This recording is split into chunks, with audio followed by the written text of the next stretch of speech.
This is the norma frontalis as we see the skull from front side, and this is the norma lateralis. You are seeing the skull from lateral aspect. So you can see the bones like this is the parietal bone. You can see part of parietal bone in the norma lateralis. We can see the part of frontal bone. This is the zygomatic bone. You can see the zygomatic bone, and this is zygomatic arch. And you can see the mastoid part of temporal bone. You can see the styloid process, and this part belongs to sphenoid bone. So this is the lateral plate of lateral pterygoid plate that belongs to sphenoid bone, and you can see part of maxilla. So these are the, and also we have the mandible here. The mandible is disarticulated. So we are seeing all these bones in the norma lateralis. So the norma lateralis consists of many regions, like this is the temporal fossa, zygomatic arch, extalacoustic meatus, and you can see the mastoid process and styloid process together called the stylomastoid region. And this is the infratemporal fossa below the zygomatic arch, and you can see cleft here. So this is the pterygomaxillary fissure that contains the pterygopelvic fossa. So these are the regions that are present in the norma lateralis. First we'll discuss about the temporal fossa. The temporal fossa, it lies above the zygomatic arch in the lateral aspect of the skull. So it is bounded in front by the frontal process of zygomatic bone and zygomatic process of frontal bone. You can see here.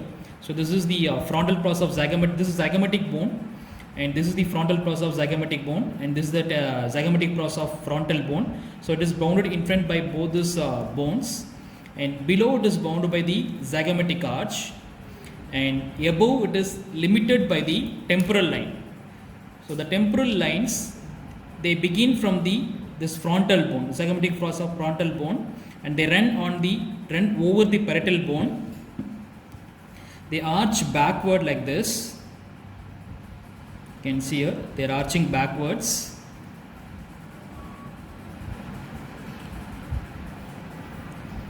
and when they come backward, they split into two lines. One is called the superior temporal line, which runs backwards and fades away. The other one is the inferior temporal line. It is running downwards and once again runs forwards along the supramastoid. It forms and runs over the supramastoid crest, and it ultimately joins with the zygomatic arch. So these are the temporal line. So it begins like a single line, and then later divides, it splits into superior temporal line, inferior temporal line. Superior fades away, and the inferior, it once again recurs forwards like over the supramastoid crest here, and ultimately joins with the zygomatic arch. So this is the temporal line. And coming for the floor of the temporal fossa, it is bounded by the parietal bone, part of the parietal bone. Temporal bone, this comes part of temporal bone, and is formed by part of frontal bone and great ring of sphenoid. So these are the bones that form the floor of the temporal fossa. And in the anterior part of the floor of temporal fossa, we can see a H-shaped suture here. This is one vertical limb, and this is the another vertical limb, and you can see horizontal limb. So here we can see a H-shaped suture. So this H-shaped suture, so this area is called as pterion. This is the place where the four bones meet.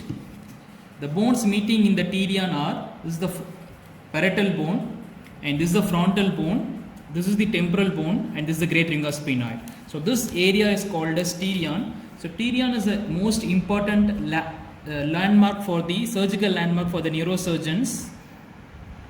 You can see H-shaped suture here.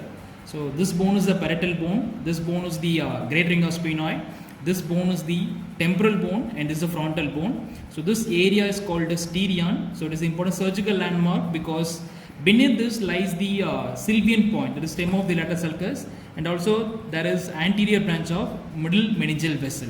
So that is the important part in the temporal region of the temporal fossa of the temporal norma lateralis.